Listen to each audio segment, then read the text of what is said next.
تو بھائی جان جی ہر والدین جن کی بیٹیوں یا بیٹوں کے رشتے طے نہیں جی پا رہے یا رشتے ہو کر ختم ہو جاتے ہیں، ماہ رمضان کے اس بابرکت مہینے میں چونکہ ہر مومن روزے دار ہے اور روزے رکھ بھی رہا ہے، تو کرنا کیا ہے؟ ہر نماز فجر کے بعد 313 مرتبہ صلوات کاملہ پڑھنی ہے۔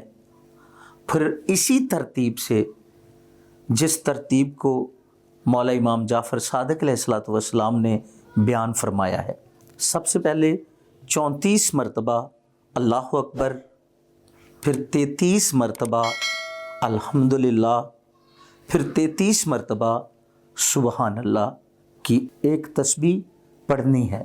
پھر اسی طرح نماز ظہرین کے بعد ایک تسبیح پڑھنی ہے۔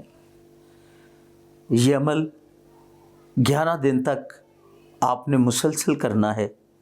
انشاءاللہ بحق جناب سیدہ طاہرہ صلوات اللہ علیہا، بحق محمد و آل محمد، انشاءاللہ بچوں اور بچیوں کے رشتے مناسب اور نیک جگہ پہ طے پا جائیں گے۔